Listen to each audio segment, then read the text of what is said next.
ವರ್ಷಗಳ ಬಳಿಕ ಮತ್ತೊಮ್ಮೆ ಚನ್ನಪಟ್ಟಣ ಕ್ಷೇತ್ರದಿಂದ ಬಮೂಲ್ ನಿರ್ದೇಶಕರಾಗಿ ಆಯ್ಕೆಯಾದ ಎಸ್ ಲಿಂಗೇಶ್ ಕುಮಾರ್ ಅವರಿಗೆ ಅಭಿನಂದನಾ ಮಹಾಪೂರವೇ ಹರಿದು ಬಂದಿದೆ.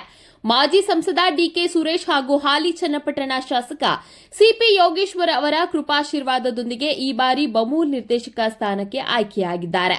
ಭಾರೀ ಕುತೂಹಲ ಮೂಡಿಸಿದ್ದ ಫಲಿತಾಂಶದಲ್ಲಿ ಅಂತಿಮವಾಗಿ ವಿಜಯಲಕ್ಷ್ಮಿ ಲಿಂಗೇಶ್ ಕುಮಾರ್ ಪಾಲಿಗೆ ಒಲಿಯಿತು.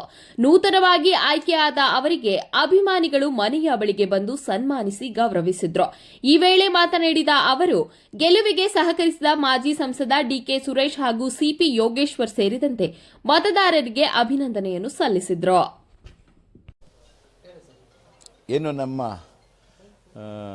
ಗೆಲುವಿಗೆ ಶ್ರಮಿಸಿದಂಥ ನಮ್ಮ ಪಕ್ಷದ ನಾಯಕರಾದಂಥ ಸಿಪಿ ಯೋಗೇಶ್ವರ್ ಅವ್ರಿಗೆ, ಡಿ ಕೆ ಸುರೇಶ್ ಅಣ್ಣವ್ರಿಗೆ, ಡಿ ಕೆ ಶಿವಕುಮಾರ್ ಅವ್ರಿಗೆ, ನಮ್ಮ MLC ಅವರಂಥ ಪುಟ್ಟಣ್ಣ ಮತ್ತು ನಮ್ಮ ರವಿ ಅಣ್ಣ ಅವ್ರಿಗೆ ಹಾಗೂ ನಮ್ಮ ಪಕ್ಷದ ಎಲ್ಲ ಮುಖಂಡರಿಗೆ ಧನ್ಯವಾದ ಸಲ್ಲಿಸ್ತೇನೆ.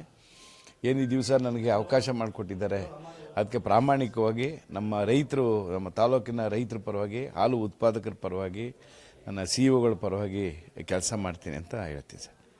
ಈಗ ನಾನು ಹಿಂದೆ ಡೈರೆಕ್ಟ್ ಇದ್ದಾಗೆ ಟ್ರಸ್ಟು, ಬಮೂಲ್ ಟ್ರಸ್ಟ್ ಅಂತ ನಾವೇ ಮಾಡಿದ್ವಿ.